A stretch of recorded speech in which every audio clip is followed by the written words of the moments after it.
I'm talking about it's about time. Let's heat it up on these motherfuckers. Go in there and rip off his head and shit down his neck, boys. Act like a vampire. Where did you get that? This? Oh, that's from Bloomingdale's. I kicked in the window and took it off on the little white mannequins. He stand there like this. I figure I can use it more than he can. Oh, you're improvising. It's very good. You're turning into my best ghoul ever. Keep those fucking hands up, Sambo. Now get over there. Move it. Move your ass, all right? Take my hand. That's all I got. You take that fucking hand, you shove it up your ass, metal lock. What are you, a fucking magician? What, you got a dove in there? You give me your fucking wallet. All your money. Come on. Come on. Brooklyn. Come on. I love this place. Jesus. Oh, you fucking holy fat Dumbass.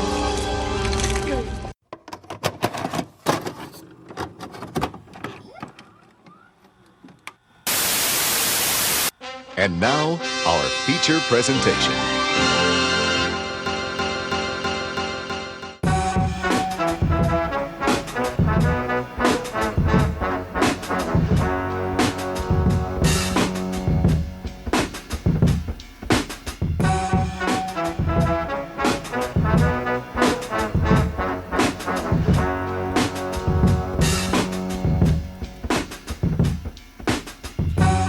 Man, it is really fucking warm in this house. Yay, warm. It is, yeah, and all things considered, that's probably a good thing Yeah. after last week. After the snowpocalypse. Yeah. Someone, look at that shit. The Bucks win the Super Bowl and hell freezes over. Yeah, there you go, right? That's pretty much what happens. Yep. Yeah. Guys, girls, ghouls, and goblins, welcome to another installment of Cinema Villains. I am your hostess with the mostest, Shaggy Black. Alongside me is my long-time compatriot, my partner, my brother, my compadre, my hermano, Jose. Jose, how are you? Hey, I'm doing good. I was keeping going. I was getting energized. Yeah, each I one. see I that. was just power up. He's like, you were collecting them shits like Infinity Stones. Yep, And it's like, just dropping them in each. fucking yes, all of them fuel me. Dude, it is really good to see you, man. I And know, that right? fucking, I'm used to you fucking being like taped up and shit and having like your haircut and everything. Yeah, no, You're a fucking woolly mammoth over I here. really am. I should have got a haircut this week, but I And didn't. see, the funny thing is, I went out and got one Yeah. because I've been fucking looking like a goddamn woolly mammoth for like the last 2 months and that. Actually, since fucking October. Sheesh. So you're just like how the turntables. Yeah. basically. Oh, how the tables they have returning or stuff like that. Because like I fucking needed it, bro. I felt fucking ugly, bro. Like that shit is. I was feeling like the Wolfman, only like no fucking actual Wolfman powers. Oh man, no cool. I can Nothing. Run up the wall or something. Nothing. No howling powers. Go watch The Howling. Hey, we did a review on that movie. Yeah, we did cover that movie, but we're not talking about The Howling today. Thank you once again, guys, for tuning in. Have you missed us? We missed you. Yes, we have. We have. It has been actually this whole month has been weird. The last episode we did was Black Dynamite, and that Dynamite. was the Yeah. beginning of the Black History Month that we were going to cover.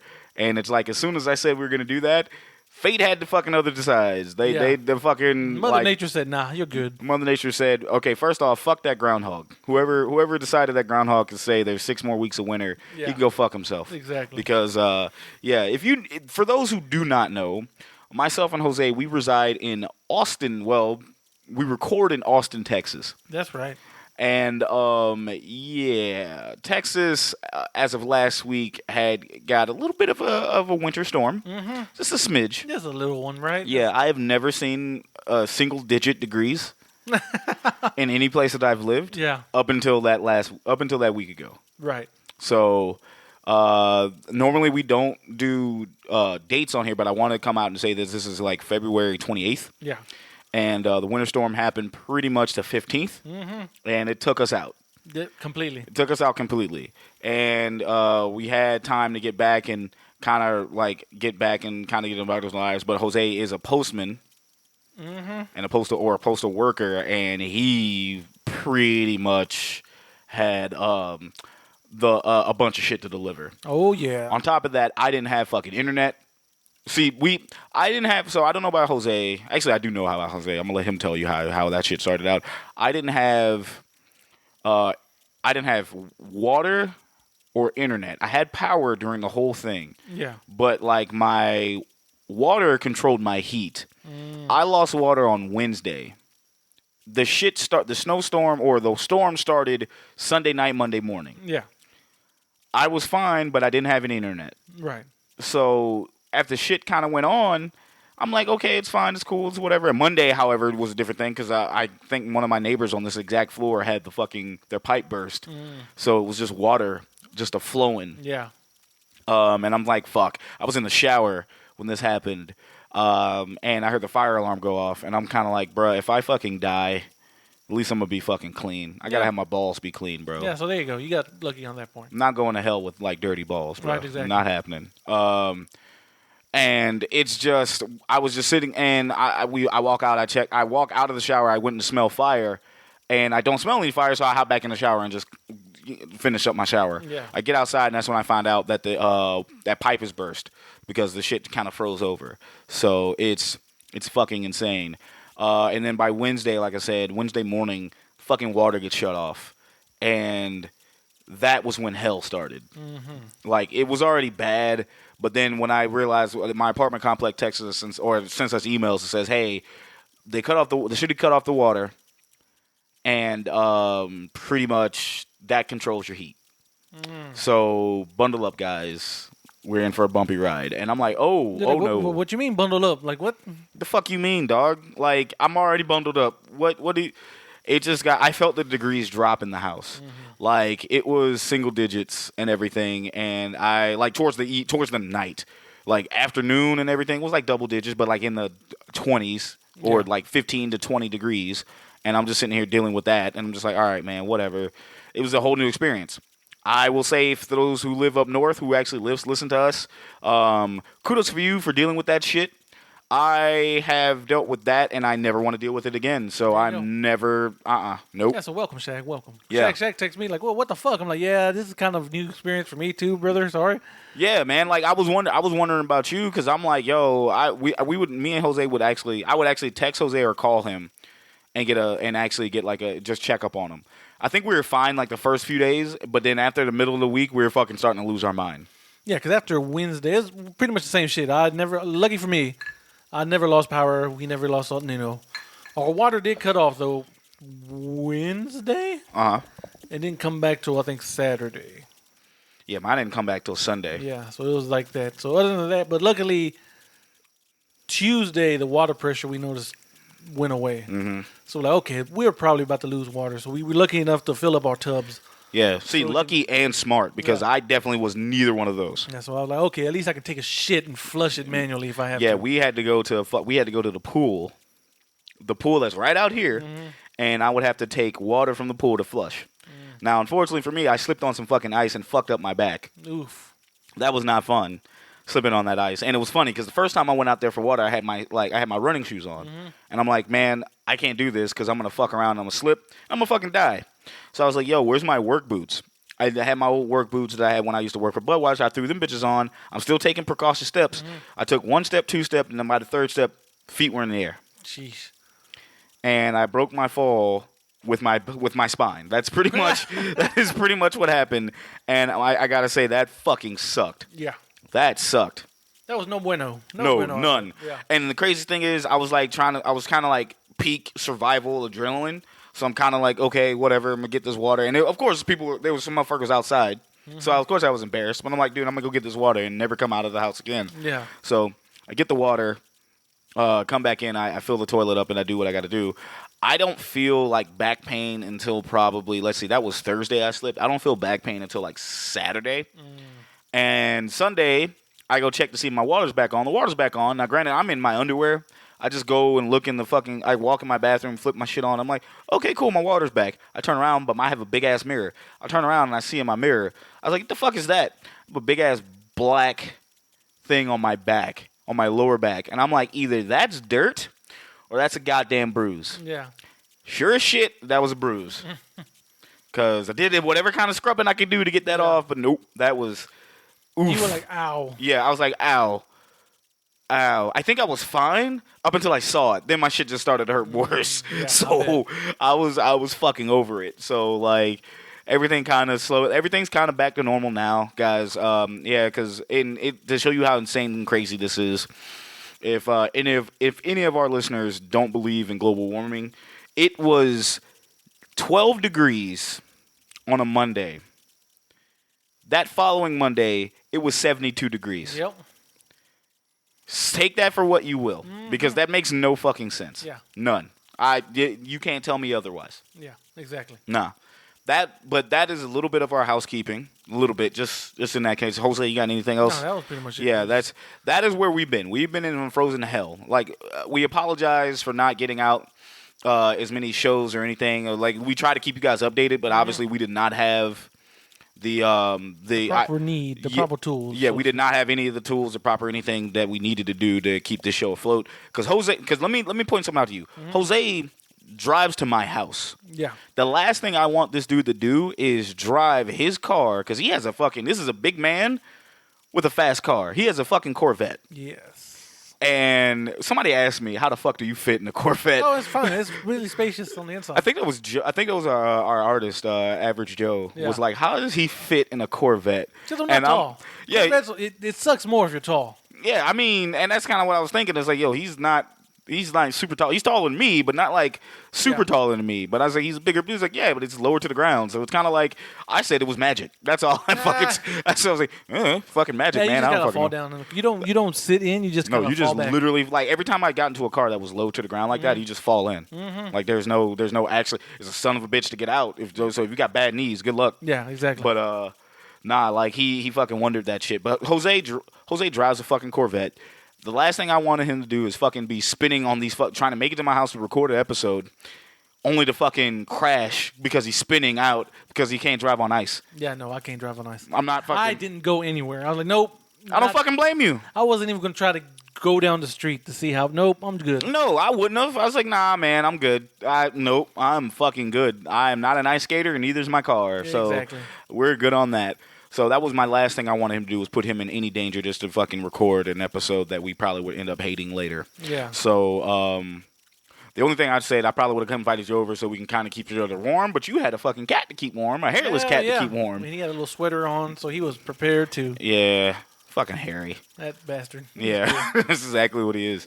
But no, man, once again, guys, thank you again. You really poured in your support for our previous episode, Black Dynamite. That's over 200. Actually, if I check the numbers now, Black Dynamite is at, let's see. Black Dynamite is currently sitting at 223, which is our second highest rated highest downloaded episode that we have. So we really appreciate you guys for listening, and because that was it was the last thing we did, and obviously we once again thank you for supporting us. So we wanted to put this out here now. Another thing of housekeeping, we had a line of movies to do that we wanted to cover for Black History Month. Mm-hmm. Now we were gone for 2 weeks. So it kind of put us in a bind. So we're not going to be able to do all the movies for Black History Month. A part of me is like, yo, Black History Month's going to roll into August. I mean, not August, Lord Jesus.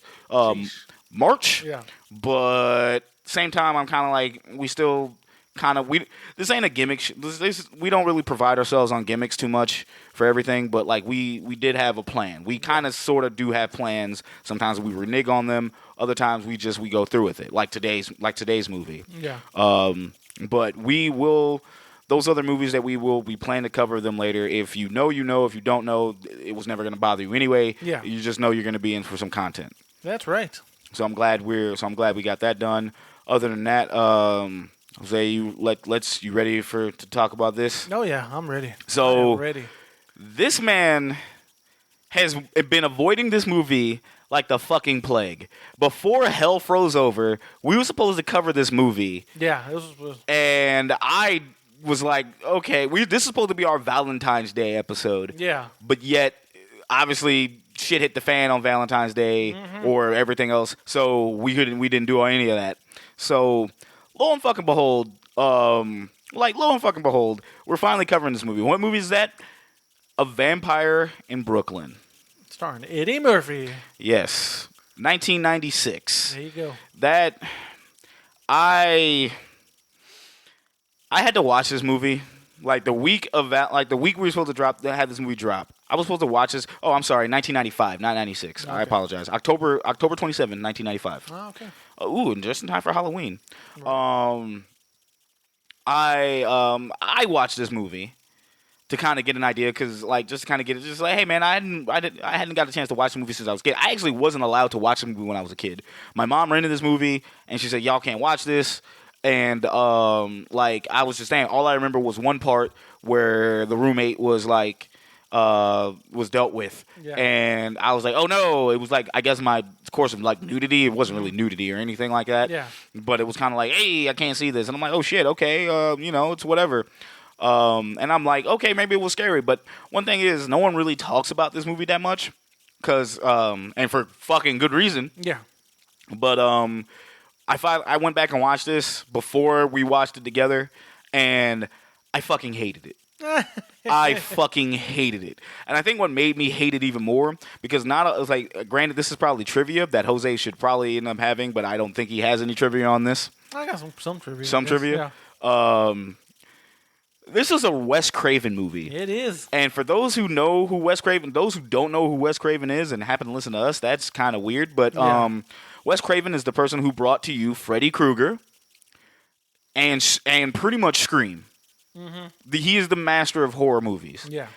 Only to give us this. This goes to show that not everybody has hits. No. Everybody has every good director has a copy of Saint Anger. And this isn't even the worst Wes Craven movie. No, it isn't. Yeah, so. It's this one. After watching it again, I still don't like it, but I don't like it for different reasons now. Okay. It's more so like the potential, wasted potential of this movie. It could have been so much better. It could have been like different things could have happened. You could have made some cuts here and there. Would have been a better movie. But yeah, I just the one thing I will say that I couldn't say the last time about this when I saw it the first time, other than watching it today, this is a forgettable movie. Yeah. This is 80. Now I want y'all to remember, this is 1995. This is peak Eddie Murphy. Yeah, Eddie Murphy's still in his prime. This movie happened way before Nutty Professor happened. Yes. So, and that blew up for Eddie Murphy. Especially in the 90s. So he did this movie, and this was just a forgettable Eddie Murphy movie. Yeah. It's not as bad as like Pluto. It's not bad like Pluto Nash bad, but it's kind of like, all right. Yeah. I know he did it. Do I have to? Am I gonna watch it? Probably not. You know, that type of movie. After rewatching it, I was like, okay, it's not utter shit. It's just it could have done so much better. Mm-hmm. Do I recommend it? Not really. I mean, from what I found out, I have a lot of friends that actually like this movie. A lot of black friends. Yeah. Like that grew up watching this movie and they love it. And I'm like, okay, I understand. And I watch it. I'm like, why? Yeah. Have you seen it recently? Why the fuck do you like it? Like, tell me that, honestly. That's hilarious. Fucking point that out to me. Like, please. But this is one of those movies that I wouldn't recommend watching, but I would say also if you... It's not even on it's not on anywhere, but like if you have a history with Eddie Murphy movies, you can kind of run into this, but like there's better ones to watch. That's just me. Jose, what about you? What do you think? It was all right. The movie was okay. It was mid. Mid. Like you said, it was forgettable. It wasn't nothing too special. I was expecting it to hate it way more, but it wasn't too bad. No, that's kind of what I was like today. Yeah. Because I was in a drunk. When I watched this the first time, I was pretty much under the influence. I was drinking. And then I was just enraged on how mad. I think it was more I found out it was a Wes Craven movie, and I'm like, okay, let's see if this is actual. And I was like, holy fuck, this sucked. Yeah. I think I was mad. Now I go back and watch it today. I'm like, it's not bad. It's funny. Mm-hmm. Yeah, it is funny. It was parts where we laughed. It's parts that's funny. Yeah. But it's like other parts of the movie that's not funny. Like, oof. Mm-hmm. Like, oof. That's kind of rapey. A little bit. Ooh, my word. But it's a movie of the time. Yeah. So I'll say that. But like I said, I was expecting to kind of go in. Originally I was going in here and watching it and kind of was like, it's probably not as good. Yeah. And then I hated it the first time, and then I watched it again, and I'm like, I don't hate it, but I can go without seeing it ever again. Yeah. So it's mid. It's mid. I can't say it's enjoyable mid. It's just mid. Yeah. Not good mid, not bad mid. It's mid. It gets you. It's just weird. Yeah. It's the comedy aspects of it because this shit is star studded. Yeah. Eddie Murphy really makes this movie. If it wasn't for Eddie Murphy, this movie. I'd actually say John Witherspoon makes this movie. Well, yeah, him too, and it's funny because this is one of John Witherspoon's favorite movies.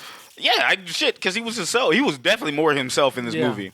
And because this is this is a horror movie that a lot of people. This is one of the first horror movies that they were in, except for like Kadeem Hardison, who's got he's got a horror movie background. Yeah. But everybody else, they haven't been to my knowledge, they hadn't been in a horror movie. Right. And so I can understand John Witherspoon liking this, you know. Mm-hmm. But I just wanted it to be so much better than what it was, all things considered. Yeah. But it is what it is. Yeah, but it was written by 3 first-time screenwriters. Charlie Murphy was one of them. Yep. Sorry to steal your thunder. Sorry to steal your thunder. No, that was it. That was it. Charlie Murphy, whack. It's also the first time Eddie Murphy plays a villain. Yep, that's one reason why we wanted to do this. We wanted to cover more black villains in movies, not Madea movies, but we wanted to cover more black villains in movies, and this is one of the first ones I brought up. And Jose was like, "Okay, I'll watch it." He went from watching it to be like, "Bro, I don't want to fucking cover this movie." He legitimately was ready to be like, "Yo, I'm vetoing this, bro. I'm putting my foot down. I don't want to watch it." Now he's like, It was all right. According to Charlie Murphy, the movie was meant to be a straight-up horror movie. But Wes Craven brought a different focus to the film. So we can still blame Wes Craven for this. Yeah. Wow. Mm-hmm. What if it's Charlie Murphy's like, "Yo, I wanted to be fucking scary." He's like, Wes Craven's like, "Stick to me, kid. I got it." Have him say the N-word. That'd be hilarious. Oh, God. Actually, now I think about it, it was only probably one N-word in that entire movie. Maybe a couple. It's not a lot. Yeah, no, it wasn't really. I can't remember. Because the only N-word I remember is Kadeem Hardison, and that was it. Yeah, that was about it. There was some racist shit in this movie, but the rest of it was Kadeem Hardison. So how about you? So before we dive right into this, what do you recommend it? Do you not recommend it? Is it It's worth watching if it's on TV. It hasn't been on TV though. But that's the crazy shit. I'm not gonna seek this movie out, but if you're bored, if you have Hulu already, yes, it is streaming on Hulu, and you want something to watch, it'll be an okay watch. It's all right. It's a decent watch. It's just out of all the shit Eddie Murphy has done, there have been some bad dog shit. Yeah, and then there has been really good fucking movies that you're gonna watch day in day out. I would rather watch Harlem Nights on repeat, Boomerang on repeat. I'm not fucking playing Vampire in Brooklyn like that, but I get it. It's not bad. If someone asked me to say, "Yo, would you want to watch this or Madea Goes to Jail?" I'm like, "Yo, I'm gonna fucking watch Vampire in Brooklyn because at least I know I can get some type of fucking thing from this." Yeah. But so that's what we're covering today, guys. Vampire in Brooklyn. So let's see if I still got the hang of this. We hadn't fucking recorded in a minute. Ooh, you sure haven't. So I guess we're going to be doing a Villains Wiki. Obviously, the tail of the tape, brought to you by Villains Wiki. Not sponsored yet, but we will be having sponsors eventually, maybe down the road. Yeah. So the character in this movie is played by Eddie Murphy, of course. He is the vampire Maximilian. Hell yeah, Maximilian. That's such a cool name. It is. Maximilian is dope. It's a dope name. Yeah. And he goes by Max, as AKA Max is short. His occupation is an aristocrat and a mass murderer, but you don't even fucking get an aristocrat from that. You only in the back half. You get a bougie vibe from him. Yeah, but when you get aristocrat, he doesn't you had that look to him, but nothing about it gets. You don't know that he's an aristocrat until he fucking towards the has that type of end. I'm like, where the fuck?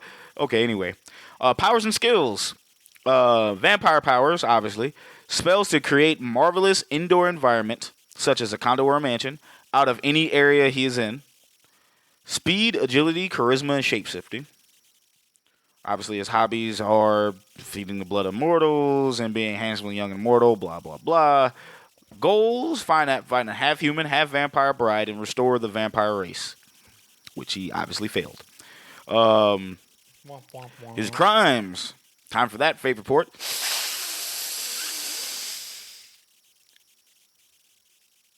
Hematology? I can't even fucking say that word. Hematophagy. Feige. Hematophagy. I'm just gonna spell that Some out. type of weird blood, something to do with blood. Yeah. Serial killings and treachery. Treachery. Not kung fu treachery. Kung fu treachery. Not kung fu treachery, but regular treachery. And then a type of villain, he's a charismatic vampire. Mm-hmm. Obviously, Jose, What's up? you already know what time it is for the people. Nope. We're rusty. I forgot. No, what time is it? Oh, we're rusty as fuck. It's Adventure time. I wish it was adventure time. Right. Am I Jake or are you You would be Jake. I would be. No, I would be Jake. You would be Finn. Finn? All right, that makes more sense. Finn would be cursing a lot. Yeah. But what he would be also saying is hit him with the synopsis. Okay, synopsis for Vampire in Brooklyn from 1995. Directed by Wes Craven. Just gonna throw that out there one more time. A ship docks in Brooklyn with all its crew dead, but someone gets off and killing. What? But someone gets off and the killing continues on land. A Caribbean vampire is searching for a specific woman, half human, half vampire. Rita is the detective investigating the many killings. That was kind of a whack synopsis, IMDb. Yeah. There you go.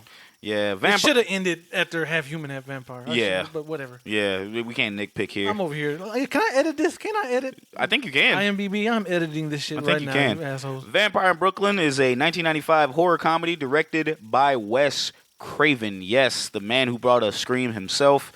And Scary Terry. Did he bring us Scary No, Terry? it was Freddy Krueger. I was about to say. I was like, no, get the fuck out of here. I think he died before Scary Terry dropped. But anyway, the release date again was on October 27th, 1995. October is the best month. That's okay. The budget of this movie was $14 million. 14 million? Yeah, $14 million. What do you think the box office was? Oh, man, I don't know. I don't remember if this movie was a bomb or not. I kind of want to say it was. I want to say it was a bomb. Yeah. So, so if it's a bomb, 14 million. Because you have to They be. made maybe 10. It'd have to be like under that, Yeah, right? so maybe- under it or just like right at the black. Let's say 10. So it made $19.8 million in the box office. Okay, so it made a little. That's still that's for Eddie Yeah. for a person like Eddie Murphy to get you in the theater. That's still a Yeah. bomb compared to that. Like that, it's almost mid to the point to where like it's really mid because it only made about five extra $1 million. Like it made enough to make its money back, and then didn't do anything else after that.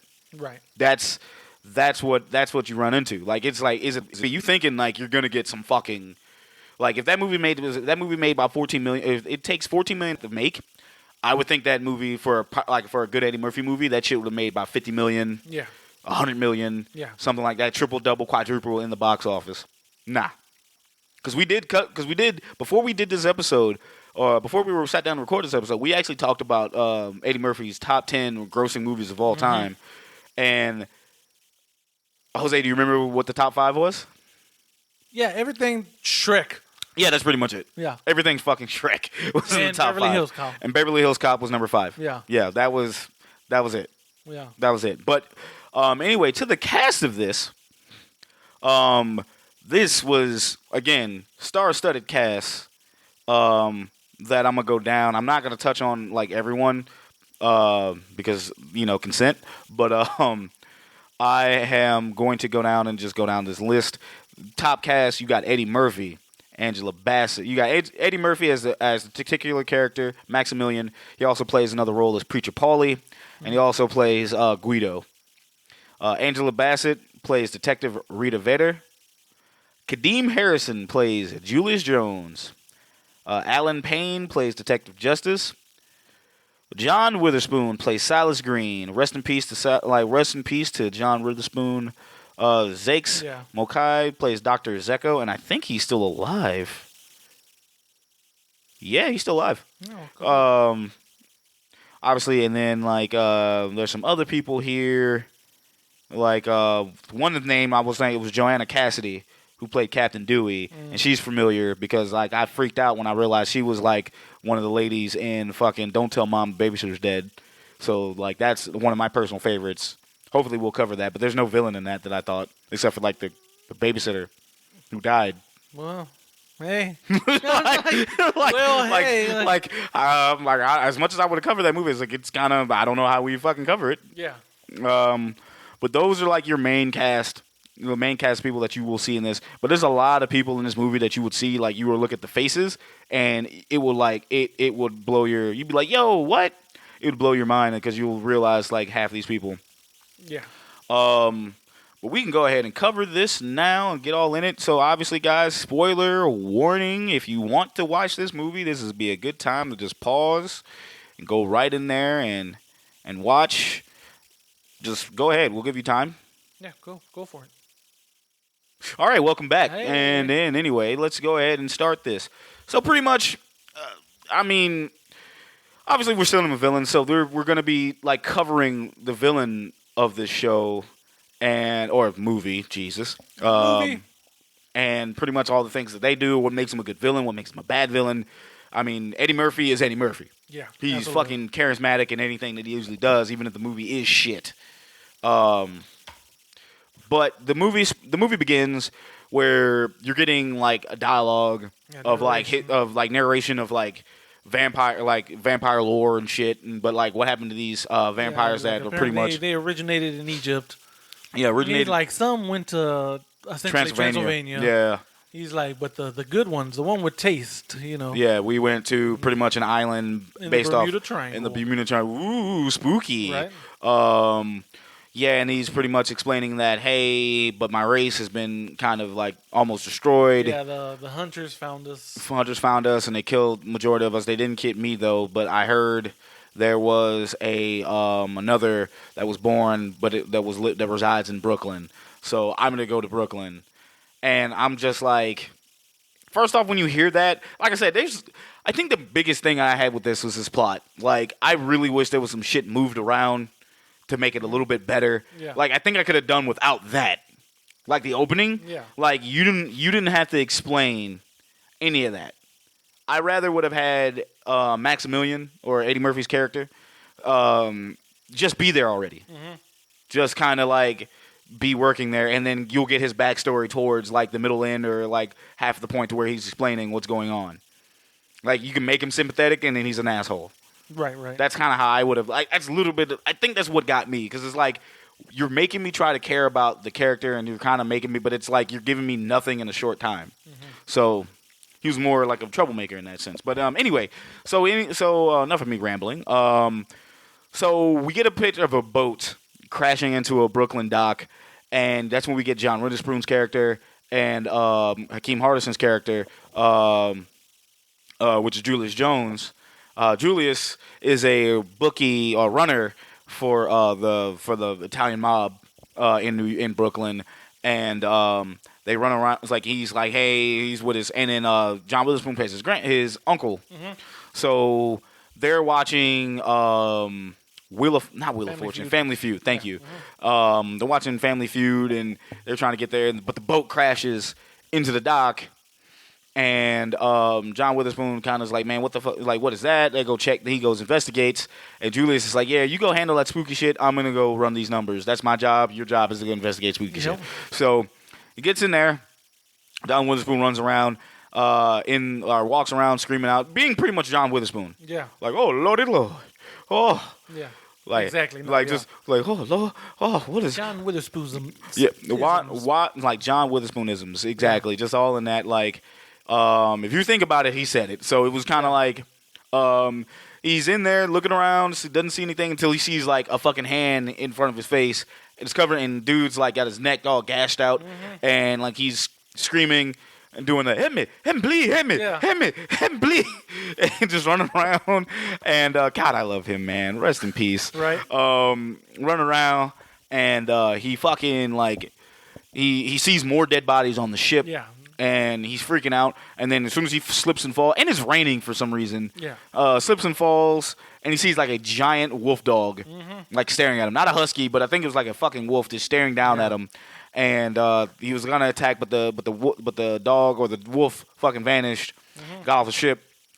John Witherspoon picks himself up, looks over around, and kind of looks. He sees the dog in the shadow, and pretty much turned in, like, the dog was walking his hind leg, like, started walking, only to turn right into a human. So it's literally, if you think of, like, the Snoop Dogg music videos back in the 90s, it's exactly where they got that shit from. Yeah. That was exactly what happens. That's how we see Max almost for the first time, his silhouette. Yeah. We then cut away to Julius, who is running around. Actually, he went to his girl's house. He's getting kicked out about his girl for snoring while having sex. Yeah, 'cause he's like, I'm kicking you out for snoring. It's like, well, everybody snores. Yeah. Like, not while we fucking.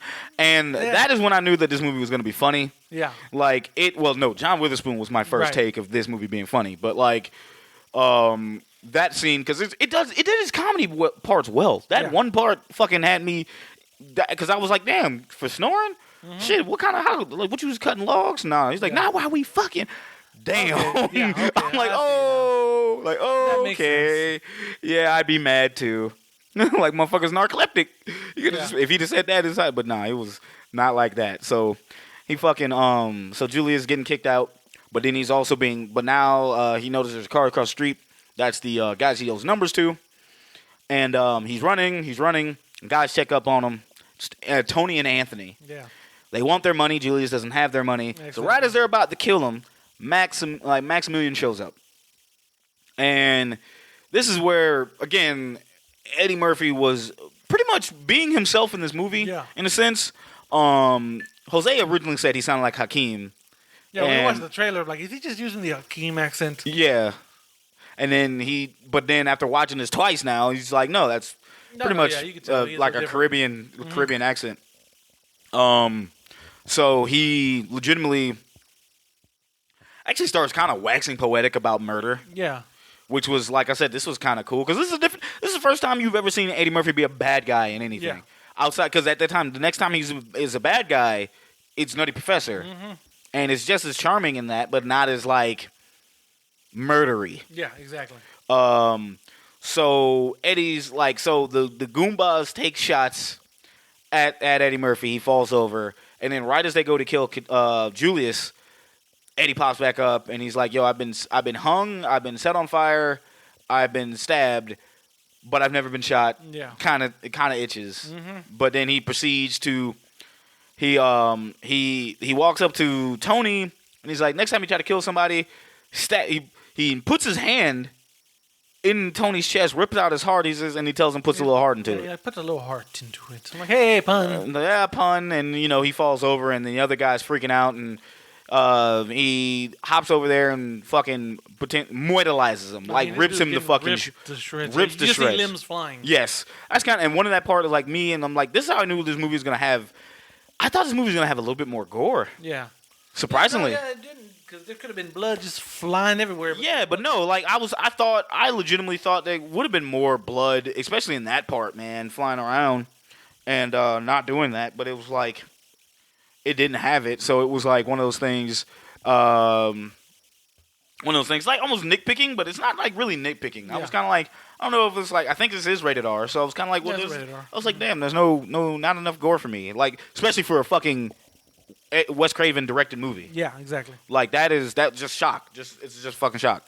But yeah, so that's when Eddie pretty much saves Maximilian saves fucking Julius Jones, and Julius is freaking out. He's running, and Max just catches up to him, pretty much turning him into his ghoul. Exactly. And now I've watched a lot of vampire movies. I've seen people get turned into ghouls. This is one of those ones that I haven't seen the ghoul fucking deteriorate. Yeah, he was literally turning into a ghoul. Yeah, he was turning into like the undead. Like usually they're human forms and everything, and kind of like they get redundant and everything else.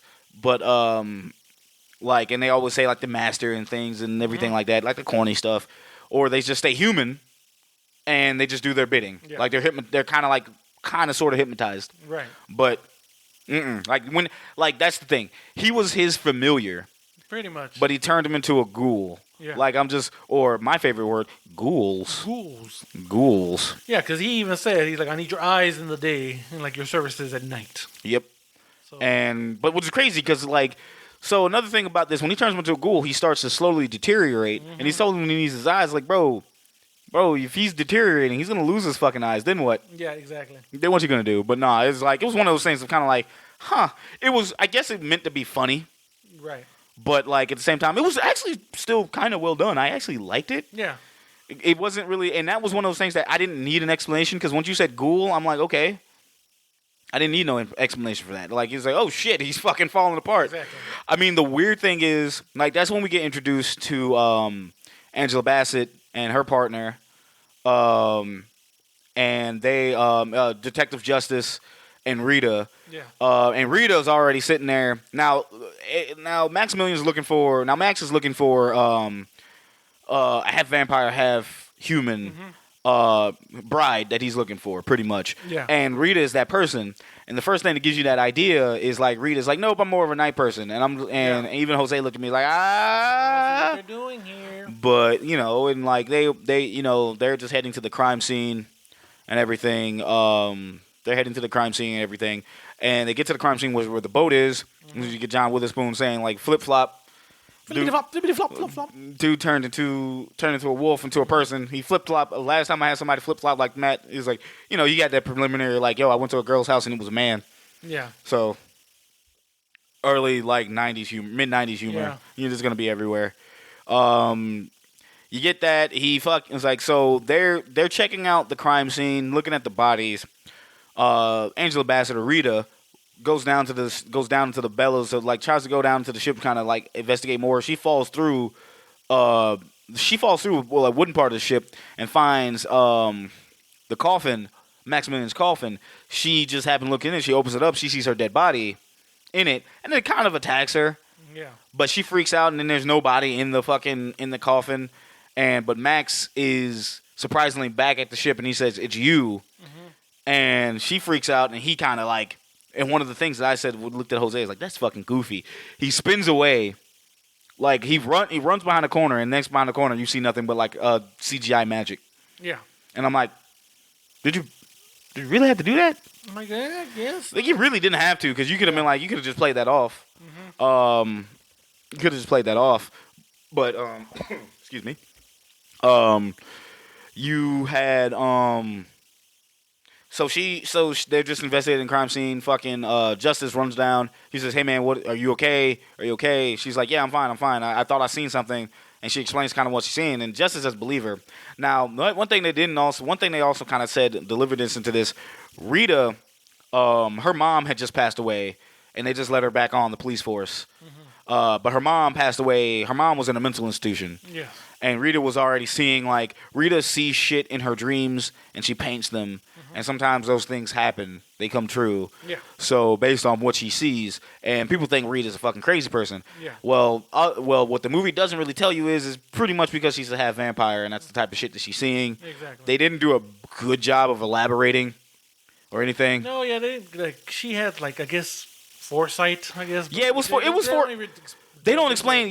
They didn't explain anything. Like that's kind of what I'm like blaming. Like the story could have did like a better job of that. Like I understand, but it's kind of like you wanted to like do like you're supposed to care about Rita, but if you're gonna give me if she's like a half vampire, half human, and you don't even kind of play with that until like towards the end of your movie, then it's kind of like what the fuck was that even? You could have just said she was a human. Could have left the half vampire shit out. Yeah. It's kind of one of those things that I'm looking at. Like, you didn't even use that. She just has the foresight. So she could have had the foresight. So she just, whatever. But yeah, they get the crime scene, and then but then Julius is in the crime scene too with Max, and there's that funny scene where the police are telling people to get back. Oh my god. And dude has a dog, and Max doesn't care for the dog. Max fucking does a thing with his finger, and the dog shoots up like a rocket into the fucking air. You see a puff of smoke, that dog just flies into the sky. No, none of that. Just goes straight up, and then next thing you see, it's like, what the hell, the dog? He's like, and then the cop was like, he says the dog's name. He looks up, and the camera cuts. And the dog's fucking doing cartwheels into the fucking lake. Yeah. And it's because it's falling out of the sky, and it's just falling in, it's just smoke, and it just splashed like some cartoon shit. Oh my god! Even though I hate violence on dogs, the way they did that was just just comedic as hell. Yeah, damn dog. Yeah. Like, no pun intended. It was just like, yo, that shit just went flying. And I'm like, yo, that's fucking... I was like, my ass yo, off. that's kind of fucking hilarious, Yeah. man. This is how they did that. But yeah, that was just kind of... And it was funny. That shit really didn't do anything. It was kind of like basically telling you how Max powers is, but we kind of already have... Like how his powers was. You just seen a motherfucker just take gunshots and rip the motherfucker to shreds. At that point, you just realize he's magic. You can't. Yeah, he's magic. He's fucking magic. So pretty much at that point, like the premise of this, he's like telling Julius, he's like, look, we need to get the girl tonight. I need to find her, and and that's pretty much it. And he's like, okay, we need to get my coffin, which we already got, but then I need to find the girl tonight. Which was fucking weird because am I remembering this right? That they went back to the station.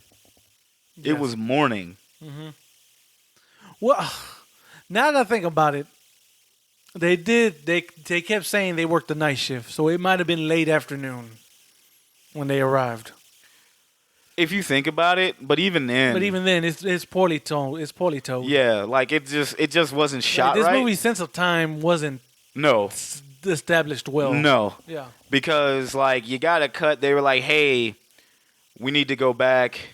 They were like, hey, we gotta tip on like this book that we found, and it was a journal. It was a journal of people like that were on the boat. It's like we got a tip. We gotta send this out to the doctor. And now they were going to Dr. Zuko, and it was like, yeah, he's in the bad part of town. Yeah. And what I mean by bad, I mean black part of town. Yes. So they say, all right, fuck it, we're going to head out there. And they go. And then you see Julius fucking carrying the coffin up. Because remember, I think, no, I'm that so. Was before, yeah, that was before. Because that was like he lost his ear at the crime scene. And that was carrying his coffin up. And he was like, hey, he's like, what? You didn't tell me my shit was going to happen. And then like, and here's one thing that I didn't like about that is for Eddie Murphy's character to be suave and everything. It was like two sides. It was almost like two sides of the coin, but like he just got aggressive out of nowhere, and there was no time explanation. Right. Like, hey, you did not make it valuable by time. Like, hey, I have to see her by the next full moon, or we are fucked. Yeah. None of that happened. There was no explanation, no nothing like that. But he pretty much, I mean, other than being mean to your goal, which is understood. Right. It's going to happen, but it's kind of like, what's the rush? He paid, like, they get a room. They get a room in Julius' old apartment, and he just puts his coffin there. But then you kind of get, like, a budding, some, like, romance with Justice and Rita. Yeah. Like, it's kind of one of those, like, are they, aren't they type of thing. Exactly. And it's messed with that, so it's kind of like one of those weird fucking things, man. Like, I wish that was kind of explained more in the movie. But I guess if you didn't care about it, I was like, it could have been a more elaborated on. Right. Shit, man, because he did better in Blade. Remember, like, when they were in the hospital? Yeah. And old boy was like, yo, we went on one date, and what happened? Nothing happened. Yeah, exactly. Like, you didn't have none of that. They just been partners, but she's been away. Right. So, I don't know, man. It's weird. But anyway, they get down to Dr. Zuko's, and he tells Dr. Zuko, like, hey, they tell Dr. Zuko's like, hey, we need your help. You said you deciphered what was in that book. Dr. Zuko pretty much says, yeah, I got it. It's pretty much the crew member saying that there's an evil on this boat. Yeah. Now the thing about Zuko is when he looked at him, he looked at the detectives, but he saw Rita. He high key saw something. He said, I know you from somewhere. He gave him that look like, oh, fuck, I know you from somewhere type of thing. But that wasn't even expand on. Right. It kind of was towards the end. But it's kind of one of those things that you could have kind of like, again, shit that happened at the end would have been better in the middle. Yeah. If this shit was moved around, I think I would have enjoyed it more. Right. Like, it just put that there. Give her that time to figure that shit out, and then you're good. Right.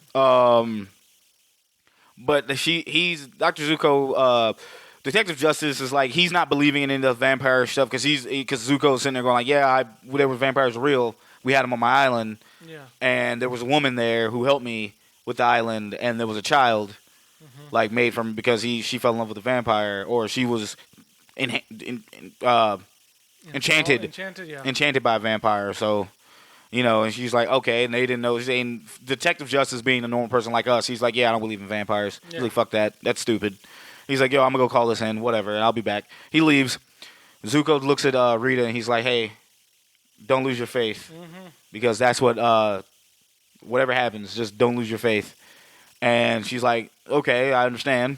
And then, like, he goes away. It's like, Dr. Zuko kind of walks off. And then we get Max. Yeah. Out in fucking nowhere. Yeah, like, left field. He pops up, and we can assume he makes a Cobra escape? He does something to kind of, like, I want to say, and the funny thing is, I was like, I don't think he fucking did that Cobra thing. I want to say that, but then again, it makes more sense that way, because he was just kind of like, it was staring at Rita, but the way the camera shot, it was creepy. Yeah. It was like, he's staring at her, like, and a normal person, like, yo, a normal person would have fucking left. Like, Rita's like, hey, you see something you like? And he's like, no, there's a killer on the loose. And they have that fucking flirtation shit, and then, like, but he was talking about the fucking snake. He wasn't talking about the vampire. Because she was like, well, where's this killer at? He's like, no, he's right behind you. And the Cobra's like, the fucking Cobra hisses, and she's like, I'm gonna die. And I'm like, that's kind of, like, weird. Yeah, she's just, like, bitches out really quick. Yeah, like, you're kind of weird. Yeah. And she's like, I'm gonna die. Like, dog, what? I'm like, no. Eddie fucking enchants that. He's like, yo, we're just, like, us and the snakes are common. We're just misunderstood. Grabs a snake, saves Rita. And he says, you can repay me by just giving me a dance. Yeah. Pretty much. And right as he goes to go dance with her, Julius comes out. Justice comes first. Justice. I'm sorry. Hey, come on, we gotta go. We gotta go. And she's like, and he's like, oh, you don't gotta leave right now. Yeah, you ain't gotta leave. Just one dance. Julius pops up. Julius pops up and fucks it up. Yeah.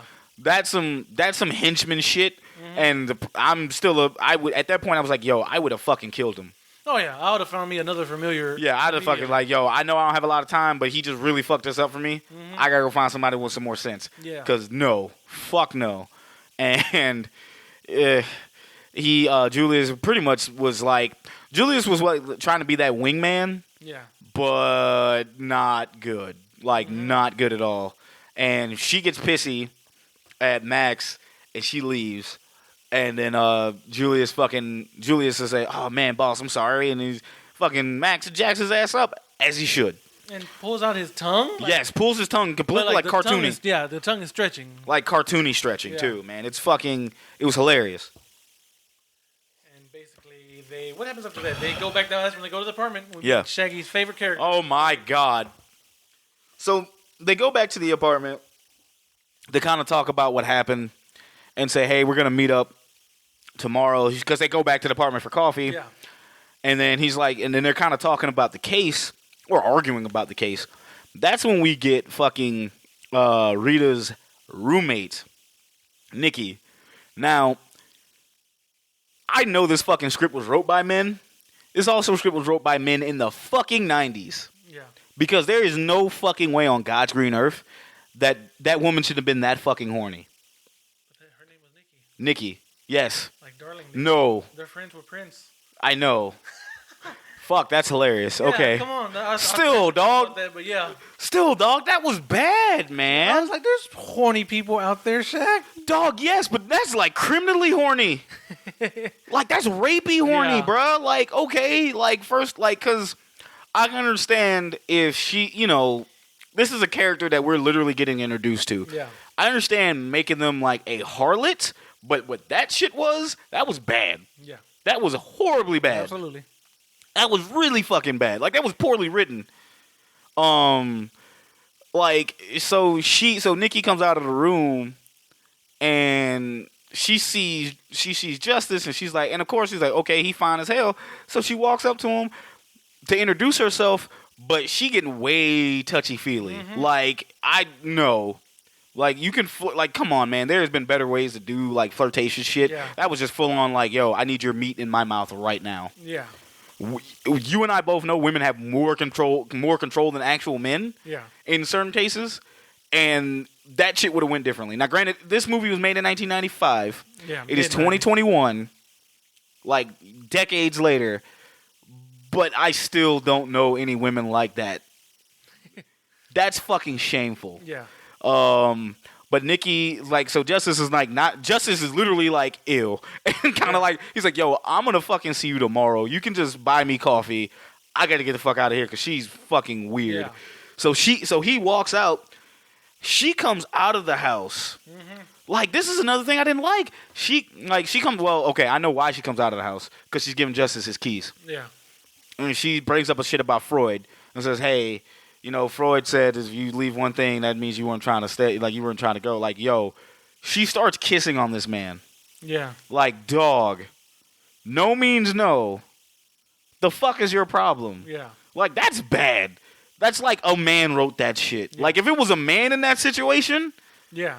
like, if it was literally, like, that was a man in a situation, then I'd be like, man, that's fucking gross. Yeah, exactly. Like, I'm supposed to feel bad for her. Right. But, like, I'm not going to feel bad for her because I'm like, yo, and it's a woman, man. Of course I'm going to feel, it's like, look, I'm not sexist by any marks, but, like, I have, like, affinity towards her. I don't want to see them in a certain situation like that, man. But fuck, dude.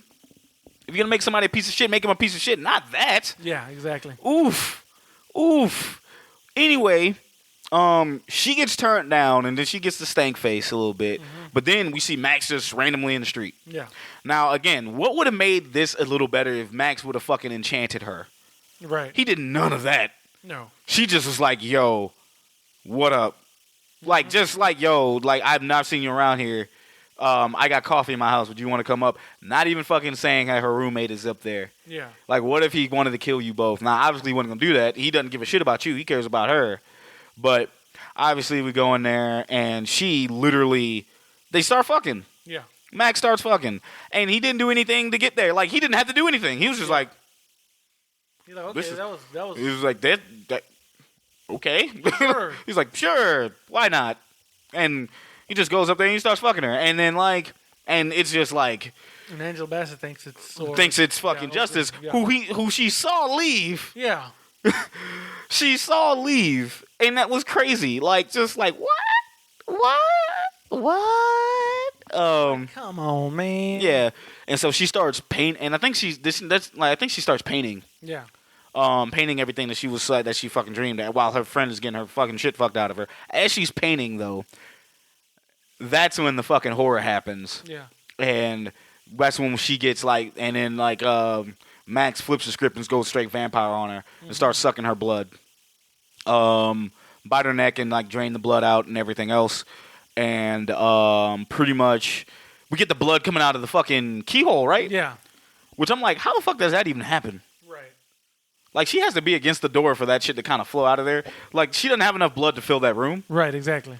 Like, and then, like, for it to squirt that far and kind of just drip out, like, It's kind of funny. It should have just came under the Yeah, it could have just came under the floorboard.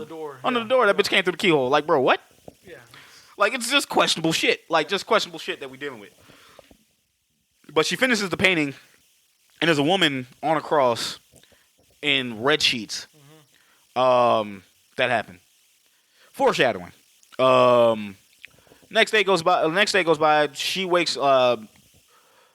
Angela Bassett's character wakes up. She sees that Nikki had supposedly moved out, Yeah. and that's when we get another narration saying that in order for me to get close to her, I got to take everything away from her, and then take everything away from her that she cares about, and provide everything that she needs. Yeah.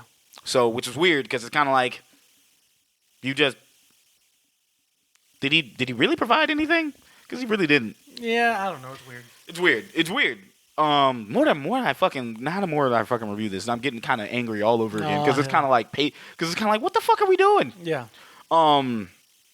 Anyway, so like she goes. I'm trying to remember what happens after that shit. They're at the police station. Yeah, they're at the station, and she's pissed at old dude because he's like, no, what happens? Not yet. She goes to fucking church. It's night. I do not remember. I can't remember. So she goes to fucking, because Eddie is like, yo, because I remember that. They're outside of her shit. It was poorly cut. They're outside of her shit. It's dark. She goes to fucking church. And he's like, why? Why did it have to be a church? Yeah. Yeah, why does it have to be a church? She walks up to the church. That's when Eddie comes out and Max comes out as and sees Preacher Paulie. Mm-hmm. And Eddie kills Preacher Paulie and becomes Preacher Paulie. And that's when he does like the little sermon of evil is good, which I thought was hilarious. I still think it's funny because this is also coming from a guy who has evil tattooed on his wrist. Yeah. But it was kind of like, hey, okay, like he's explaining like evil is good, and he was like, yeah, our deacon over there, he said he was going to go visit his mom. He went over and was with a $2 hoe. Yeah. So it was kind of like funny. They were kind of pointing out, he was like, but evil is good. You know, just shit like that. Things like a typical vampire would do. And it was like, well, why didn't he go into church? He didn't go into church because it's a fucking church. Yeah, he stepped in and immediately started smoking. Yep, and he's like, oh, he's like, God damn. Everyone turned around like, what? What? It's like, oh, no, God is, damn, it's hot in here. We're going to take this outside, be with God. Yeah, it was that shit like that as he do the sermon outside. That's when Justice shows up. And Justice is like, hey, they need us down at the station. And he sees Justice, and he's like planning some shit in her head, saying that he fucked Nikki. Yeah. And she was like, bruh, you were with Nikki. He's like, you fucked her, didn't you? And he's like, what? He's like, no. He's like, I wanted to say, bitch, you see me leave. What you mean? Exactly. Like, I don't want to hear it. He said, the whole Babylon. I do remember that part as a kid, like that. I just was like, that's where Babylon. I was like, damn, was Babylon a bad place? I don't know. That's funny. But getting into an argument, he's like, Rita, I never was with that girl, and he's like, yeah, but that's her lipstick on your fucking collar. You need to change your shirts more often. Yeah. And it's like, okay, now that he says that, it's kind of like, yo, if he had time to go home and change, like, fuck her, go home and change, he would have changed. Yeah. So he says he was at the police station. Which even makes more sense because that shit would have been there, and he's like, yo, I slept at the police station. I'm not going to change. Yeah. Like, that's my thing. I'm like, that makes, like, huh? Like, it makes more sense for him. Like, yo, this is kind of turning her crazy. This is what it is. They walk away, and obviously Max sees this, and Max jumps down. It's kind of like the weirdest thing. It starts to rain. He jumps down. And says, like, pardon me, and he's kind of being polite, and he jumps down off the damn balcony of the church, or the steps or shit. It was a little drop. Yeah, he jumps off of that and runs, or not even runs. He just drops down and the fucking shit cuts to them arguing in the street about her saying like she always takes what's mine, and he's like, excuse me? He's like, what do you mean yours? Like, I didn't mean it like that. Yeah, you did. We're gonna talk about this later. We got shit, like, we found out that that old boy, Julius, works for, what was that? Mob boss. Kitty something. Yeah, like, Kitty Cottrell or some shit. Something like that, yeah. Something like that. So, but yeah, that's when we get introduced. They're like, okay. She's like, yo, he was like, look, obviously we got some shit we need to work on. We need to do this first. I promise we'll talk about it. Let's just drive. She kind of rolls her eyes and they kind of just go out. Or I guess, yeah, they go out. Yeah. That's when we get the fucking cut to, we're introduced to Guido. Yes. Eddie Murphy in whiteface. Yeah. Apparently trying to join the mob, and they're kind of like, yeah, no, get the fuck out of here. Yeah, and then like, you're a piece of shit. Yeah, you're a piece of shit. He's like, they fucking ghoul. Like, yeah, that's. I'm like, Eddie must have thought of every little fucking Italian slur that he could think of to say, and then he also said some shit. Like, he also said some black slurs, because that's when we get like Julius and Max driving towards the Italian place, because they're trying to get some information on Justice, but they can't find any information, no dirt, because that's when he's like, Julius is asking, he's like, yeah, you took over the fucking Reverend, why don't you do that to her partner? He's like, they gotta kind of have some kind of gateway to evil, and currently I don't have that with him, so I can't do anything. Which is kind of, that's for them to give. That's another reason why I have beef with this movie. You give explanations like that, but you don't do shit for everything else. Yeah. Like, there's no consistency there. Right. That's my only thing. Yeah, no, I understand. That's my beef with it. Like, come on, like you explain that, it's like, okay, that's cool, but why the fuck? You know, yeah, shit was weird. Shit was weird, man. Just like, you pick and choose what you want to explain, but whatever. Anyway, you get them. They run. It's like you get them. It's like that's when Guido runs up on Julius, which that was a funny fucking scene. Yeah. I forgot. He calls him fucking Sambo, for Christ's sake. So I'm like, Jesus Christ. He fucking has a gun to Julius. He was like, and he fucking called, I forgot, what do you call fucking Max? He calls him a magician, but he calls him something else. Yeah. And I'm like, I forgot it was a slur or some shit. But he just points the gun and is like, hey, what are you? It's supposed to like David Copperfield, a magician. Hey, what? And and that's when Eddie's like, Brooklyn, I love this place. And he fucking kills Guido and becomes like Guido. And then like, they're like, Rita and Justice are already in talking to, I guess, Kitty Kapoor.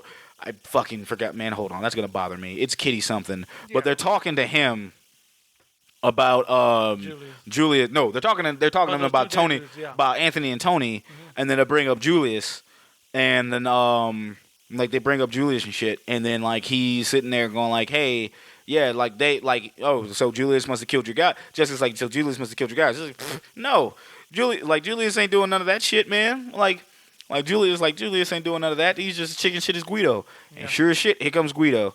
Kitty Caprici. There you go. Kitty Caprici. I knew it was a C. I just couldn't fucking remember exactly what it was. Yeah, Guido comes in. And fucking. That's Max as Guido. Yeah, Max as Guido. Fucking stirs a ruckus. Yeah. I actually thought this shit was funny too. Yeah. And he fucking like he tells everyone to get their shit on the ground. And in the part, this is kind of, I'm not going to say, I don't know what kind of comedic thing this is, like slapstick, but it's like one of those cartoon things. Because everybody throw your weapons down on the ground right now. Everybody's throwing their weapons down like guns and shit. Like swords and... There's a big-ass fucking sword. There's a big-ass sword and a machete around. And he's like looking at him like, hey, there's a lot of love in this room. Because like, I'm like sitting here going like, bro, what are these weapons? Like, where are they hiding these? Like, how the fuck do you have this? Yeah. Like, what? I could have swore I saw nunchucks and ninja stars on the ground. A bunch of stupid shit, yeah. It was like, how the fuck do y'all have this? Who the fuck is carrying this? Who? Yeah. And Guido has his eyes on Rita.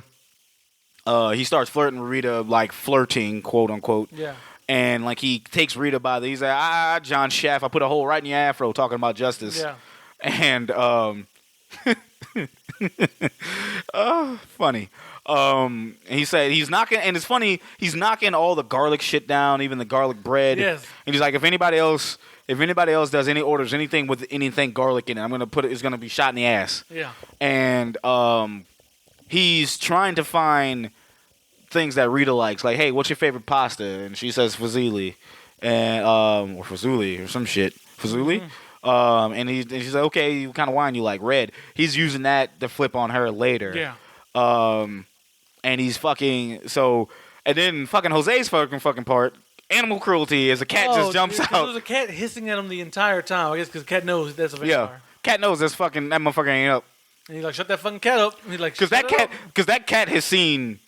That cat probably seen motherfuckers die. Yeah. That's not that cat's first rodeo. Exactly. And that cat's just hissing like just like evil. Up, like, look, bitch, I'm evil. You something else. Yeah. I'm a cat. I'm evil as fuck. You need to get the fuck out of here. There's only one of us could be here, and it's fucking hissing. And then the cat says, "Fuck it, I'm gonna take this guy out myself." Jumps.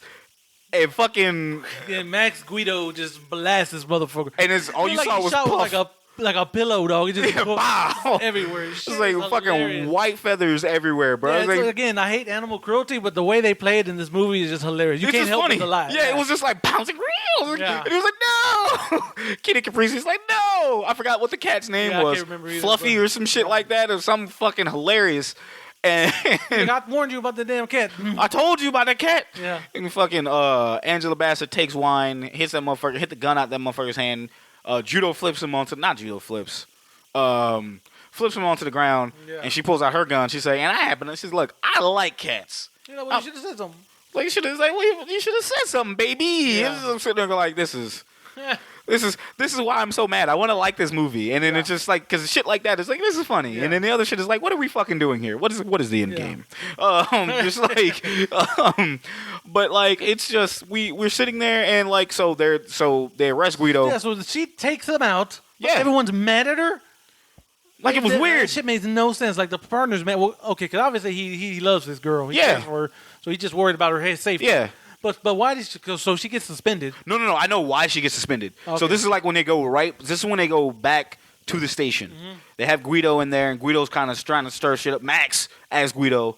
Fuck it, we're gonna call him Max. Yeah. He fucking tries to stir shit up between the two, and Justice is literally trying to, like you were saying. Justice is like, look, I care about you probably more than I should. Mm-hmm. Pretty much telling him like, yo, I have feelings about you. I'm falling for you, like shit like that, and Guido Max sees this, and he's like, because he's trying to paint old boy. He's trying to paint Justice in a bad light. He's like, didn't I catch you at the titty bar Jugs down the way? Yeah, a couple of nights ago. He's like, shut the fuck up. Yeah, and they're sitting there, both of them. He's like, shut the fuck up. They're fucking yelling at him.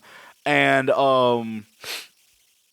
then he's like, but he sees him kind of getting like intimate, having a moment, and he's like, oh, that's where I remember you from, Nikki. Yeah, my friend Nikki. Met her up the time, said he beast fucked her. Yeah. And he's like, I didn't fuck her. He's like, yeah, no, you beast fucked her. Just come on. Like, no, you did. Yeah. You beast fucked her. You fucked her like crazy. She's in, and she slapped him. Yeah. That's why she got suspended. Is that really what? Okay. She got suspended for slapping him and causing a stir. Okay. And you got to remember now, once again, they really did a piss poor job explaining this, but they mentioned it. She was already coming back off of leave because of her mom dying and breakdown. So they're already saying, like, look, we can't, like, and Justice has vouched for her, saying that she's all right. Yeah. And then you go and slap him. Yeah. And it's like blatant, and you just kind of listen to the comments, like, hey, no, you got to go. That's why. Okay. You know what I'm saying? So that makes more, like, in that sense, in that regard, it makes more sense to you. You get it? Mm-hmm. Okay, yeah. So, like, and... But did the captain even see that shit? Because the captain's door's open. Was it open? I thought she opened the door and just walked out. No, captain's door was open. Oh, okay, then. Never mind, then. Captain's door was open, and then I think, like, the captain's door was open, and then she also had, like, the blinds up. So it was like, and then it was a loud-ass slap. Yeah, okay. So it's kind of like there was more as fucked up as this movie is, like, plot hole shit everywhere, that one was kind of cut and dry. Yeah. Like, it may have been shot weird, but it was kind of like loud slap. Right. Going like, what the fuck you slapped me for? And then, like, hey... Yeah. Like, Rita, in my office now. Yeah. So, yeah, and then Max Guido escapes because there's a crazy lady there? Yeah, so there's a crazy biblical lady saying end of days and shit, and which would have been funny, which would have been cool if she was connected to any of that. Yeah. But there's just random crazy lady, and he tells her to stab the cop. Try to kill the cop. That, not Justice, is another cop that has Justice, because Justice was about to punch the shit out of Max Guido, and, he didn't. He's like, man, get this motherfucker out my sight, and just walks away. Yeah. And then they grab him. They're beat cops, and they just grab him, and they're kind of taking him away. And she's like, yo, and he's like telling her mind-wise, he's like, yo, stab this motherfucker. And she runs up and tries to stab him with the Bible in her hand. Yeah. Tries to stab him, and like he gets like Guido kind of breaks out of ruckus, turns right back into Max, and which is a nod. Which I like because Max is standing in the hallway and it's the cop that's looking for him and he's like, he went that way. Yeah. And it's like he went that way. It's like, well, yeah, he went down that way and he kind of like undid the rest of his fucking handcuffs as he snuck out. Rita suspended, going back home. Max is kind of following her. There's a taxi cab comes out, tries to hit Rita. Max fucking spears her and saves her life. They get to chatting. Max is like, hey, I would like to have you for dinner. Ha ha ha ha ha ha ha. Rita's like, hey, there's like, hey, you saved my life twice. It's like, hey, that's the least you could do. She's like, all right, cool. He's like, yo, I make it for Zuli and all her favorite shit. Yeah. And she's like, yeah. He's like, I'll come back. I was like, I'll come back around and pick you up. I'll send my car to come get you. And like wine and dining them and shit, right? So she goes in her house and changes, and Max comes back and actually Max disappears. We see Justice sitting in the parking lot. Well, kind of. We see him in the street in his car, thinking of ways to tell Rita how he really feels. Yeah, he's trying to talk himself up, pretty much. Trying to hype himself up. And Rita's walks outside, sees him, is like, Justice, what are you doing out here? And Rita is dolled up, remembering that Angela Bassett is a fine ass woman. Yeah. Jeez, yeah, fine as shit, strong ass jaw. Yeah. Strong jaw and cheekbones, but she's a fine ass woman. And Justice is like, wow, I've never seen you dressed up like that and shit like that and whatever. And it's kind of like, well, what are we doing? Like, it's like, yo, I was kind of I was hoping we could go grab a slice of pizza or something in the area. But, that's fine. Because she says I had a date with my girlfriend. And she's like, girlfriend? She's like, and that's what she's telling Matt. That's what she's telling Justice. Justice is like, it's okay. The limo picks up. You see Ghoul Julius, who, by the way, is falling the fuck apart. Yes. This man lost his hand already. Lost his hand, lost the ear. He's decomposing. Yeah. He's literally decomposing, but he's still doing his job. He helps Rita into the car, and that's when Julius taking jabs at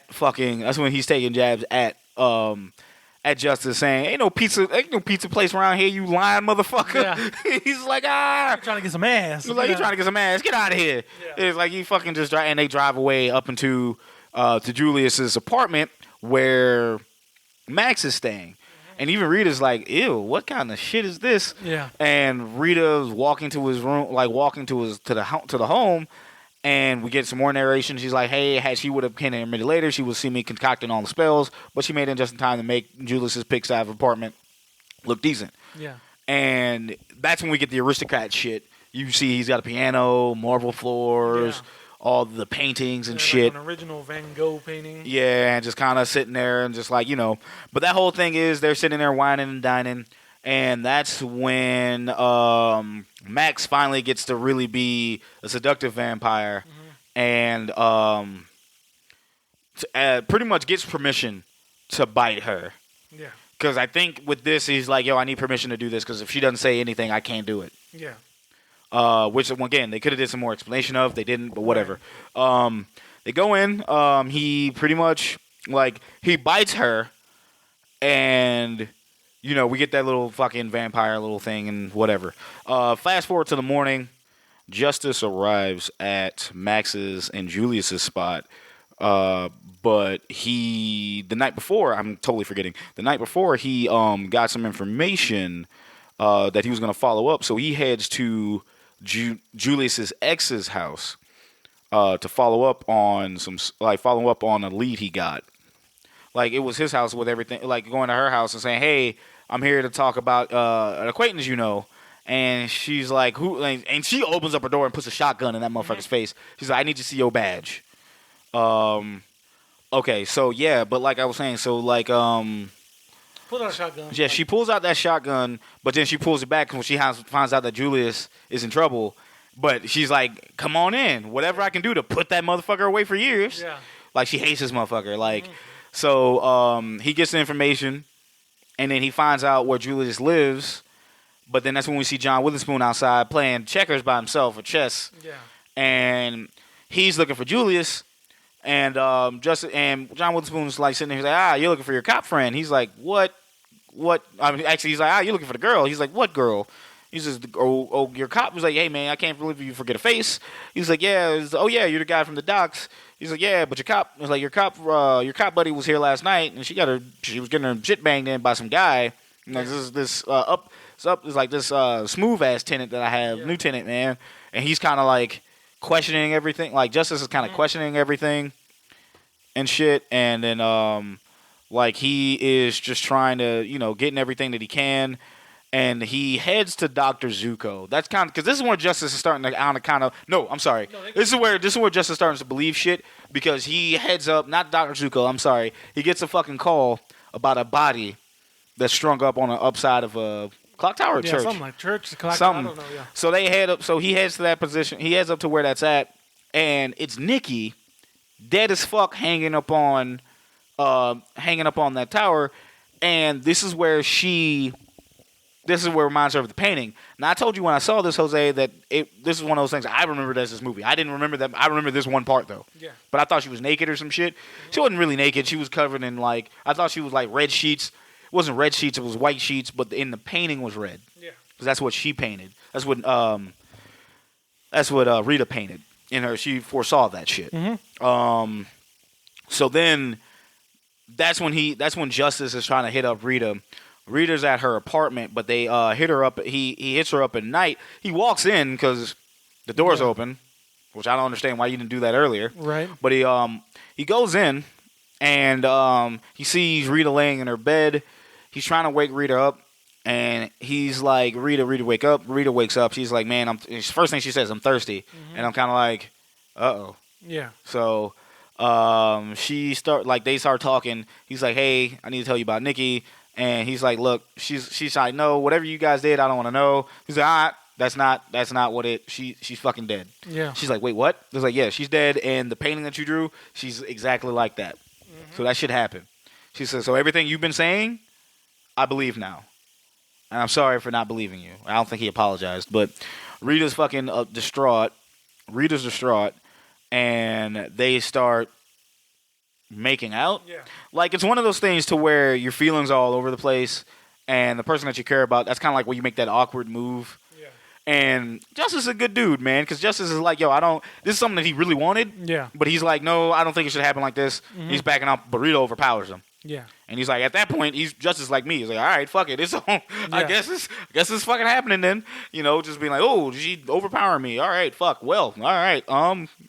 Be gentle. Okay, I know, right? like, Exactly. Like, please be gentle. And then, but no, she actually is none of that. So she starts like kissing all over him, ripping his shirt off, and like she fucking scratches his back, drawing blood.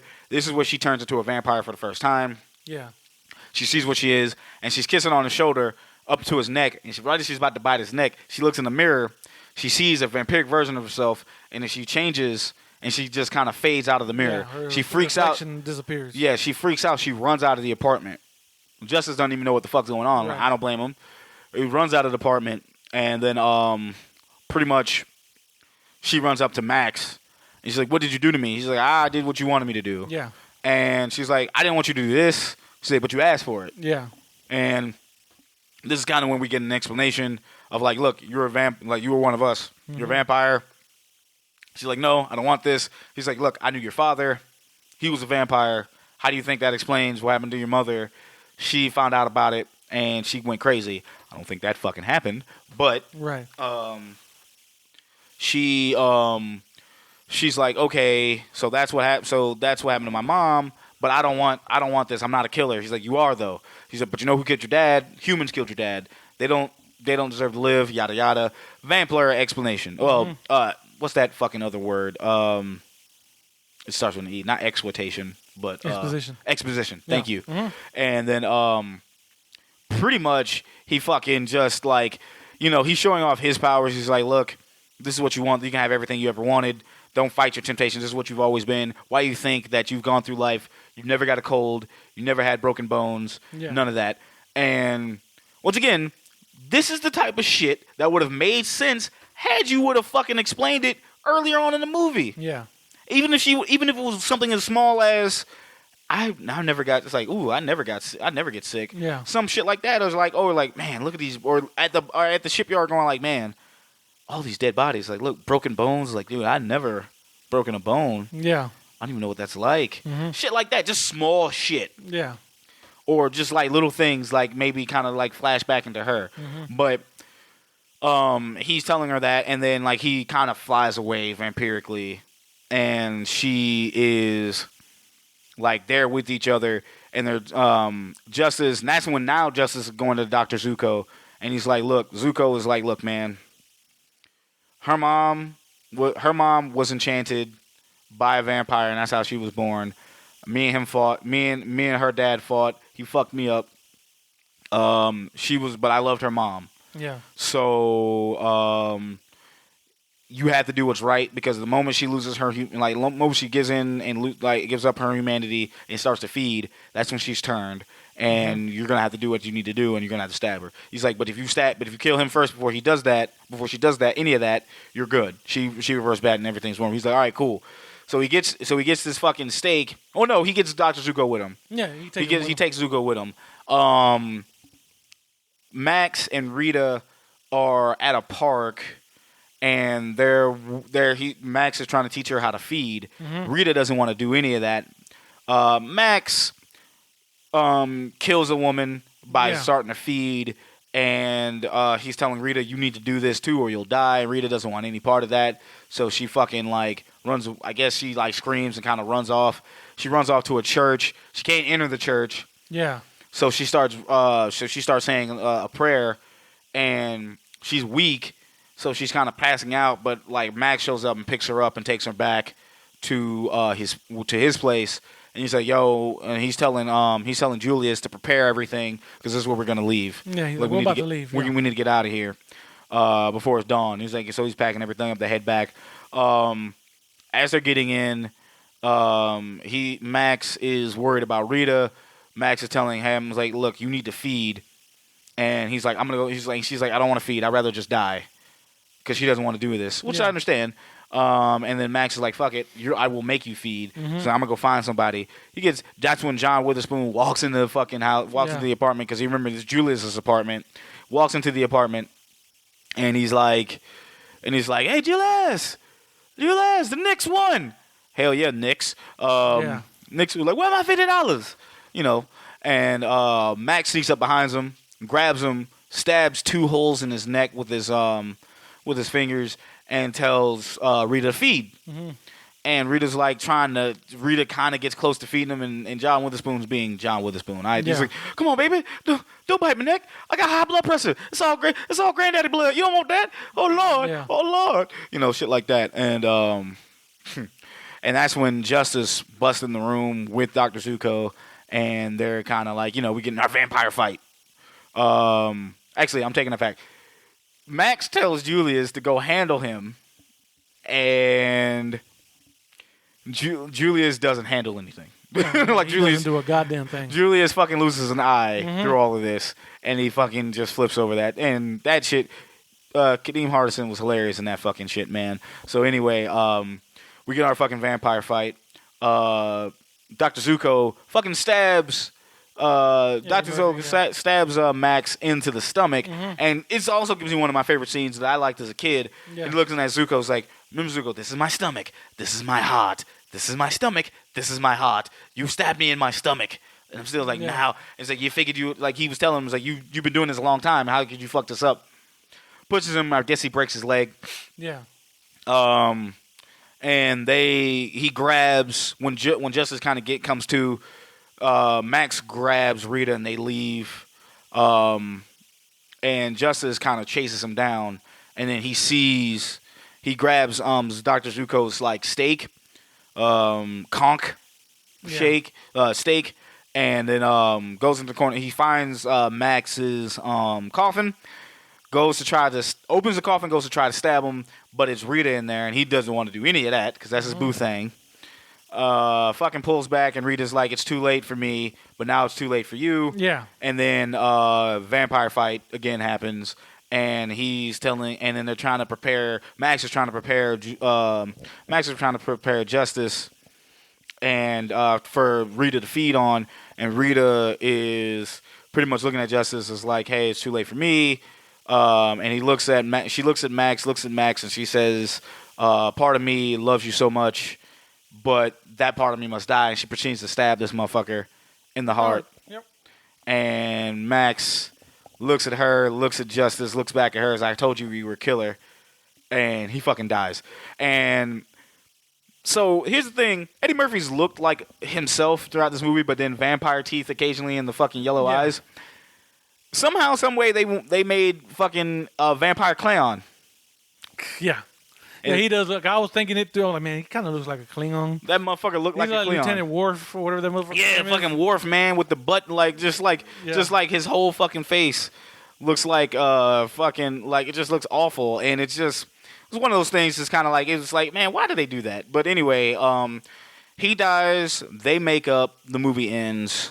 However, we get I ain't gonna say end credits, but you kind of get one of those things to where John Witherspoon and Kadeem Hardison are saying Kadeem Hardison's still like a ghoul, so he's kind of like, hey, like a fucking zombie at this point. Yeah, he's like a goddamn zombie at this point. So he's kind of like, hey, man, he's like, and they're kind of going over everything that they're thankful for. John's like, he's like, hey, Unc, you still got your health. He's like, and John Witherspoon looks at him and is like, well, you still got your looking at him, and he's like fucking rotting away. He's like, you still got your limo. Yeah, you got your limo. And he's like, yeah, I got a limo. And they kind of get in the limo, and they get in the limo, and he's kind of like fucking feeling himself and everything, and John Witherspoon's kind of like enjoying the seats, everything that the limo has. Next thing you know, Julius or Kadeem Hardison opens up the fucking sunroof, and Max's ring falls down onto Kadeem Hardison's on the floor. Kadeem Hardison picks up the fucking ring, puts it on, and turns into a fucking vampire. Yep. And he tells his uncle that he's like, there's a new vampire in town, and his name is Julius Jones. And that's it. And that's what the movie ends. That's when the movie ends. That movie, the ending bothered me a hell of a lot more because why the fuck does he have a Caribbean accent when this motherfucker's from because Brooklyn? he's talking normal, then all of a sudden he gets that Caribbean accent. Yeah, I mean, if you would have told me that Max is still alive and he fucking like inherited his body, I would have been fine with that. You did no explanation of that. He just turns into a vampire when his masters died. I think that's what happens, though, man. No, dog. That's a horror bro. crux. You know, that ring was a horror crux. You and I both know. He had Max's blood inside him. Dude, you can try to troll me as much as you want. I'm legitimately giving you an explanation from what I saw with my eyes. I've watched too many vampire movies to know that once that motherfucker dies, typically everybody goes back to normal. But he didn't. Yeah, that should have been sign number one. You had no explanation that the familiar didn't go back to normal. That should be sign number one. Yeah, he could have just fucking died, but he didn't. Yeah, and yet you mean to tell me that he just reverts back? He goes into a vampire with a Caribbean voice. When this motherfucker was born and raised in Brooklyn. That's right. Because magic. Ain't no fucking magic, bro. Ain't no fucking magic, bro. Ain't no fucking vampire magic, man. Caribbean vampire magic. Ain't no fucking Caribbean vampire magic, man. Fuck that. Well, that's all I can tell you. You ain't got nothing. You have nothing to stand on here. There's nothing there. Fuck. I'm yelling at you in the dark. I need an ending explained so I can be right. I need that. You can't fucking explain it because there's no fuck. They did nothing to set that up. That's funny though. They did nothing to set that up, but that's fucking Vampire in Brooklyn. Hold on. Jose, talk to people while I cut on the light. Yeah, that's so funny. But yeah, man, that was it. As you see, Shaggy, not so much a fan. Me, I'm like, it's okay. It's all right. It's some enjoyable mid. Well, no, it's not. It is not enjoyable mid. Do not lie to them people. It's worth a watch. A one-time viewing. It's one of those things that where you will forget about it the next day. Yeah, you probably will. That's the thing. Fun fact about this, I legitimately forgot that I watched this movie every time up until Jose says, dude, we're not watching. And I'm like, oh, yeah, no, we are. You know what's hilarious? I do remember the ending of this movie, and I remember the church part from watching it as a kid. That's it. So it's not forgettable. Hey. That's the only thing. It is forgettable, though. That's because you just remember. You just remember the stupid-ass ending and then the Eddie Murphy parts. That's it. Not even the good Eddie Murphy parts in this movie. Because Guido was the best Eddie Murphy part. Yeah, I'm not hey! I forgot about Guido. I'm not Guido, like, dog, I knew that he played a white face, but I didn't know, like, how much did he played in that. Like, I didn't know what he did. I thought he just killed him and kind of moved on. Mm-hmm. But no, that was funny. Yeah. The gabagool, hey! But, obviously, I'm gonna go ahead and I got my ratings. Jose, it's time to rate that fucking villain. Before we do that, though, what's the cinema villain moment? Oh, shit. Oh, fuck me.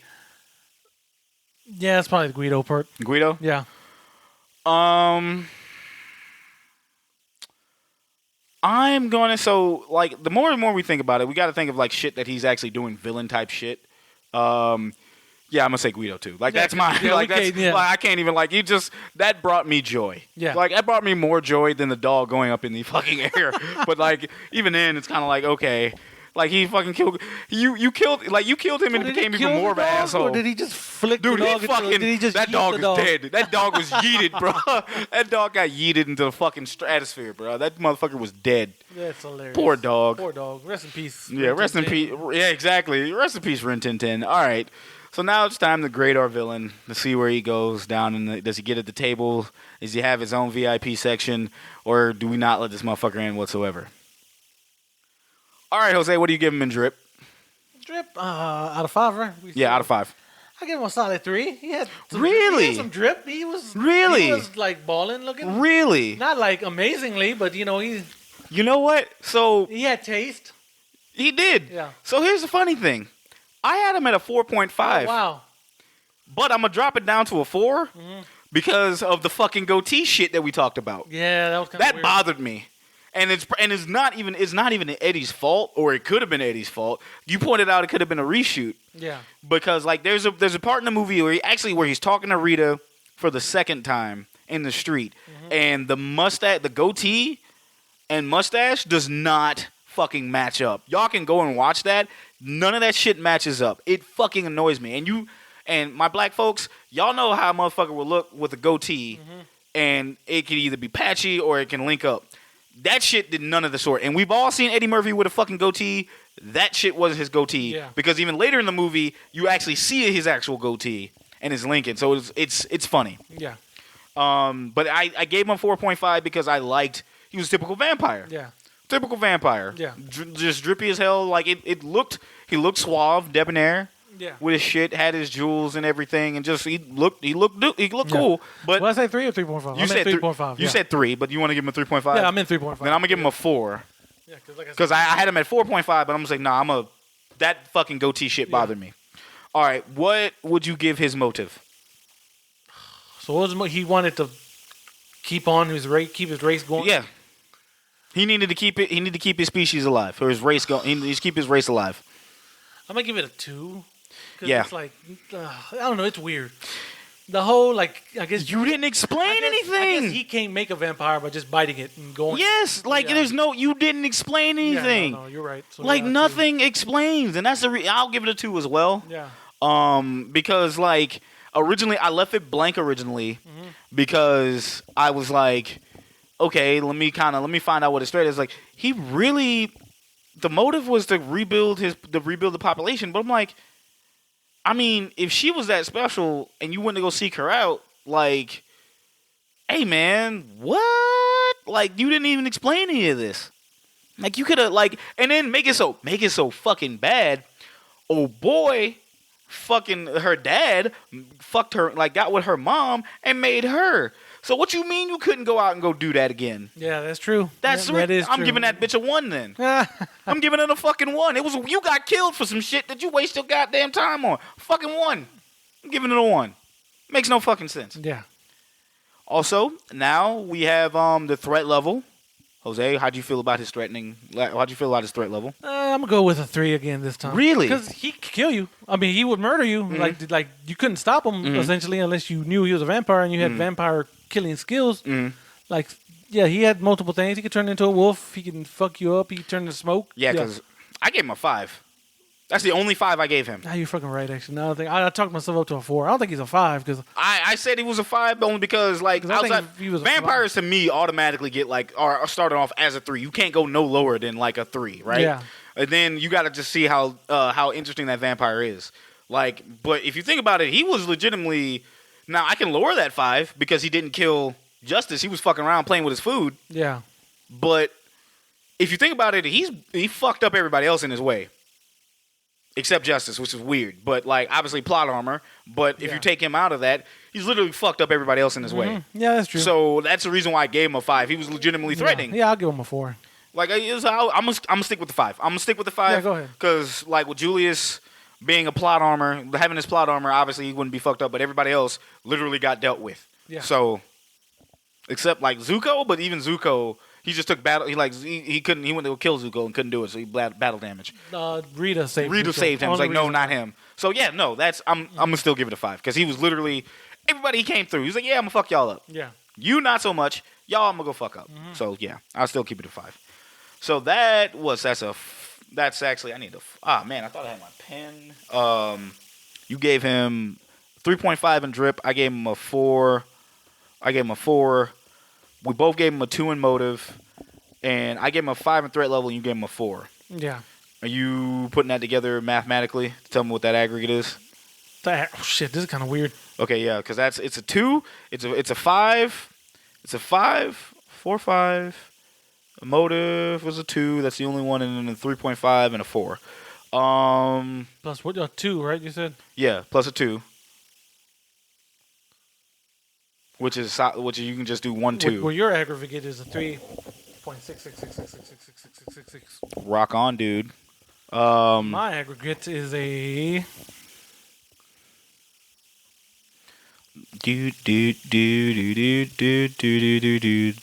So while you're answering that, is he gonna get into the fucking villain dome, man? Is he getting into the party? Yeah, I fucked this all up. I can't do math. But anyway. Yeah. Fuck it. I'm gonna give him overall. I'm giving him a 4.